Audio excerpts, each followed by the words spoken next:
No excuse for not getting back into shape. And this next segment should come in handy for anyone who's looking at getting active again. Plug Good's John Crawford, along with Chris Garry, show us 3 ways to get into shape. Here's a look at some extreme sports: mountain biking, rollerblading, and gym climbing.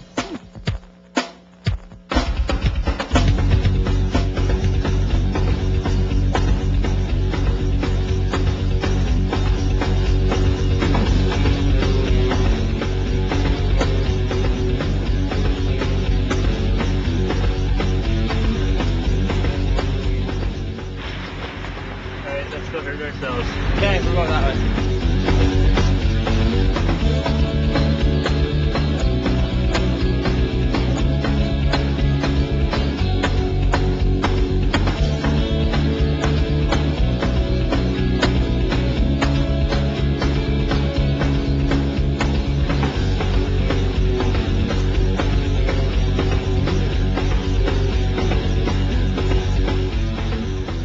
We're at the Pancha Conservation Area and we're doing some mountain biking today.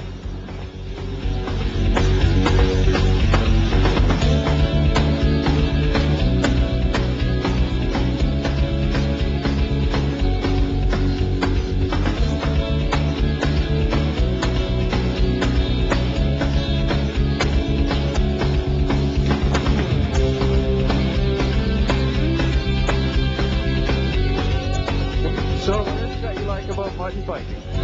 I like mountain biking because of the fact it's cheap, it's fun, dangerous, exciting, and environmentally friendly. You need yourself first a bike. You don't need an expensive bike. $500-800 to buy a decent bike. You don't need a $2,000-3,000 bike. It's nice if you got the money to invest into a decent helmet. Gloves are nice to have. Well, this is obviously a very beautiful park and it's great for going bike riding and stuff, but what other trails are there in London that you know of? There's some really great trails around Sherwood Forest, along the Thames, along through Harris Park and all that. There's some great trails around Fanshawe Lake. Or you could always just go to any bike shop and they'll be able to tell you what trails are good or give you a map to where to go.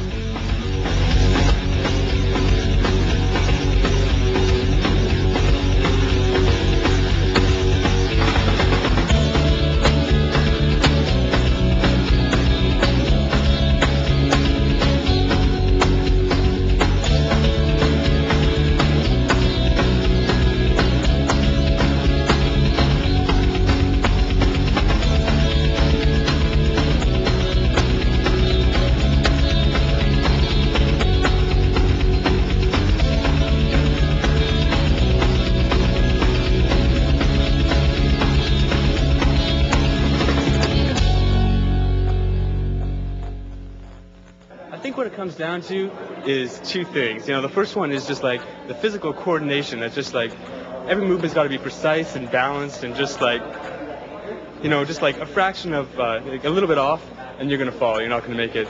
The second one is the head game. In here you're just climbing up, climbing down. This is just for training. When you get outside and you're on lead, if you screw up there, you're facing a fall. You're facing potential injury. And there it's the game to keep your head focused on what you're doing. Because if you're thinking about falling, you can bet you're gonna fall. So you got to focus on climbing despite the fact that there's a lot of air beneath you.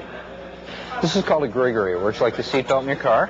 Goes through nice and slow, but if you should shock load it, it's going to lock off. Name is Gregory. It's voodoo for good luck. All right. It'll hold about 6,500 pounds in a fall. We're attached, again, to a piece of webbing that's through a 9,000-pound bolt through 6 inches of concrete with a steel plate below. So theoretically, that's going to hold. This rope, there's never been a rope that's been broken in a fall. So these ropes are specially designed for in the gym. They'll expand or they'll stretch out. Elongation is about 4% on them. So when you fall or when you get lowered, that's going to stretch out and it's going to absorb some of the shock, okay? You're going to be tied into your harness here. So as you go up, I'm going to keep the rope nice and tight. I'm going to belay, which means to safety. I'm going to bring the rope up and it's going to maintain the tension on it. So if you should happen to fall, you're not going to drop very far. Okay? All right. So we're going to tie you in up here. This is a figure-8 knot. And what we're going to do with it is we're going to tie in behind the waist belt and underneath the leg loops. And And what that's going to do is when you fall, it's going to distribute the weight in between your legs and over your back. We're going to retrace this figure 8 knot through, so it's going to look nice and neat when we're finished. And we're going to tie it so it's going to hit you in the stomach instead of the chest, in case you happen to fall and come into the wall. All right, so when we're finished with the figure 8 knot, each and every time we're going to check it, we're going to look at it, going to have 2 pieces of rope everywhere. You flip it over, you're going to see the same thing. All right, and on this, we're just going to put a keeper knot to keep it out of the way. Do a fisherman's knot here. Tuck it up underneath. All right, before you go, you're going to ask me whether you're on belay or not. I'm going to reply, belay is on, climb when ready. Once I'm hooked into the belay device and I've checked you, make sure everything's connected and tied in properly. Okay? So as you're climbing, what you want to do is you want to look at your feet, get nice little handholds, but really look at your feet as you're moving up. So always watch where your feet are going, and we'll give you a little bit of coaching here as you're going up. There you go, nice one. What made you want to climb today? Just the interest of like such little rocks hanging on the wall, and just see if you can grab onto it and hang on to it. That was the biggest challenge, I guess. Thank you, buddy.